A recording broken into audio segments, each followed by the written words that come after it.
दोस्तों आप लोगों को आज इस वीडियो में बताने वाला हूँ कि 10th के बोर्ड के जो फर्स्ट चैप्टर हिस्ट्री का है ना, उसका ऑब्जेक्टिव। हाय गैस, आप लोग इसके लिए तैयार है? तो हम आप लोगों को यूरोप में राष्ट्रवाद बता रहा हूँ, क्योंकि मैं नोट बना रहा हूँ और इस नोट में आप ऑब्जेक्टिव देख सकते हैं। यूरोप में राष्ट्रवाद, पहला है कि फ्रांसीसी क्रांति कब हुआ था। फ्रांसीसी क्रांति 1789 ईस्वी में हुआ था। यह बुक के तहत बना हुआ नोट है जो आप लोगों को मैं बता रहा हूँ। अगर आप लोग अच्छा से तैयारी कीजिएगा तो आप लोगों का नंबर आ सकता है, क्योंकि इसी में से क्वेश्चन रहने वाला हूँ है। सर्वप्रथम राष्ट्रवाद की भावना का विकास हुआ यूरोप में। सर्वप्रथम राष्ट्रवाद की भावना का विकास कहाँ हुआ था? यूरोप में। ऑस्ट्रिया की राजधानी कहाँ है? ऑस्ट्रिया की राजधानी कहाँ है? किताब के अनुसार वियना में। नेपोलियन किस देश से संबंधित है? Answer Italy, Germany, France. तीनों इंग्लैंड से रहेगा, इटली, जर्मनी, फ्रांस। और इसके बाद आता है वियना सम्मेलन। वियना सम्मेलन कब हुआ था? वियना सम्मेलन 1815 ईस्वी में हुआ था। इटली पर अपना प्रभाव स्थापित करने के लिए इटली को किसने विभाजित कर दिया? यह क्वेश्चन बार बार आता है और इसका आंसर मेटरनिक होगा। इसके बाद आते हैं फ्रांस में सम्राट। फ्रांस में सम्राट लुई 18वें, जो कि फ्रांस के राजा था, साम्राज्य। इसने 21 जून 1814 ईस्वी को एक संवैधानिक घोषणा जारी किया था। आप दूसरा पेज में आते हैं। इस पेज में है क्या? फ्रांस राजा चार्ल्स एक्स। यह बुर्बो वंश के राजा था। फ्रांस राजा चार्ल्स एक्स कहाँ के राजा थे? बुर्बो वंश के राजा थे।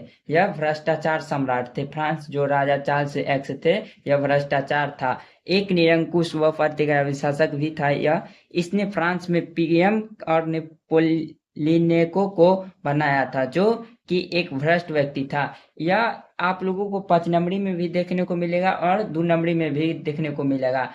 फ्रांस जुलाई 1830 ईस्वी क्रांति। यह आप लोगों को पूरा नोट दिया हुआ है बनाकर, आप लोग इसको उतार सकते हैं पढ़ के। हम क्योंकि इतना नहीं बता सकते हैं, आप लोग यहाँ से पढ़ लीजिएगा। इसके बाद क्या है? चार्ल्स एक्स ने इंग्लैंड चला गया और जिससे फ्रांस पर से ब्रो वंश का अंतिम रूप से समाप्ति हो गया। और दूसरे पेज में आते हैं, तो दूसरे पेज में हम चलते हैं थर्ड पेज। थर्ड पेज में क्या? Louis Philippe. Louis Philippe Ireland वंश।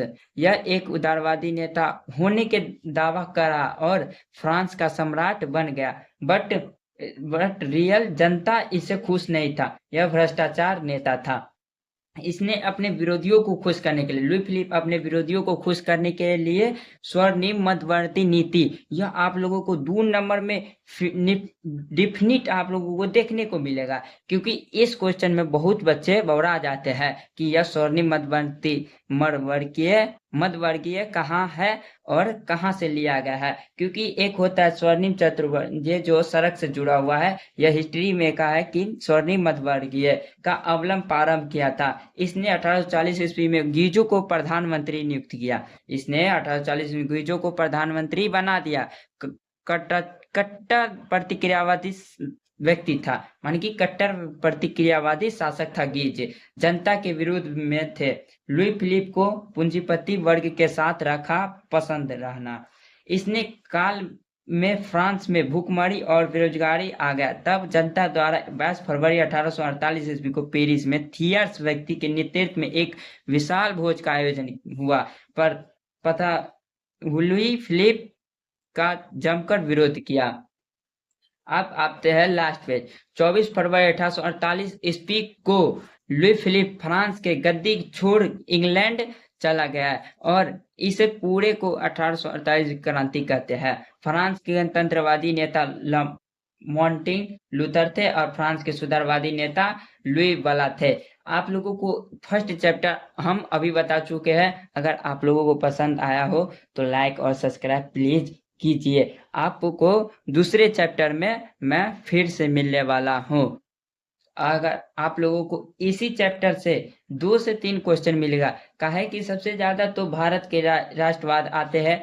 हिस्ट्री से कम 20 क्वेश्चन तो रहेगा डिफिनिट है, और भूगोल से ज्यादा उठाया जाता है। BSEB बोर्ड बोलता है कि भूगोल से ज्यादा उठाएंगे। तो आप लोगों को सेकेंड चैप्टर में हम लोग चलेंगे कि सेकेंड चैप्टर हिस्ट्री का क्या है।